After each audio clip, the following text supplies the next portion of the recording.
So the vision for the Gerwel Technical High School started about a year and a half ago. When the vision was dropped in our hearts, it all started with a need. We had a situation in Bonneville where every beginning of the year there were a number of high school kids that didn't get a placement in the local high school. And we didn't know how many they were until we did some research, and we realized that the problem is actually much bigger than what we thought. So in a few years' time from now, we saw that there would be more than 1,500 high school kids competing for 350 desks. So it was really the condition, the hopelessness of the kids in our community that grabbed us by the heart and made us really pray about a vision. So we realized that from the beginning this should be a school that's owned by the community of Bonneville, and that we need to get everyone to be involved. And so we started by inviting people to come and pray together on the site, and we came together as a community from all origins, black, brown, white, and young and old, the youngest 1 year old, the oldest almost 90 years old. And we came together as a community and just starting doing some things together and picking up stones and preparing the land and so on, and then praying together. And by doing that, we created a great unity, and it became very clear what we need to do.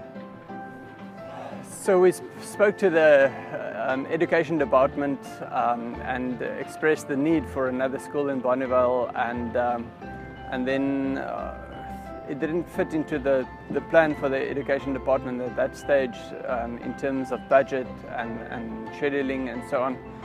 And we realized that we couldn't build a private school because it's for mainly poor families. So it had to be a government school.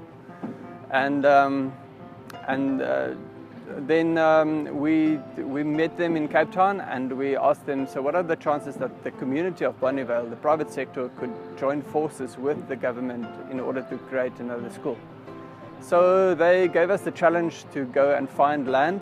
They said if we can find land and we can find 60% of the cost of building a school, we can show them that the community backs it, and we can give them a sustainable plan for the long term. Then they would give the 40% for the construction, and they would pay teachers and so on in the long run.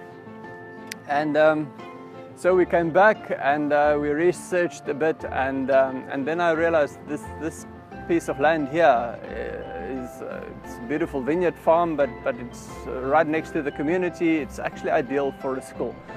And so between me and Bilalem, we joined forces to donate this land, and we went back to the education department, and we said, okay, we've got the land. We don't have the 60%, but we've got the land. But we will get the 60%, and let's get going. And then end of last year, we started with the earthworks, and then still we couldn't build until June this year. So what you see behind me now didn't exist 4 months ago. There wasn't a brick on site 4 months ago. So it's really a miracle how quickly things came together, and we are really witnessing a miracle every day.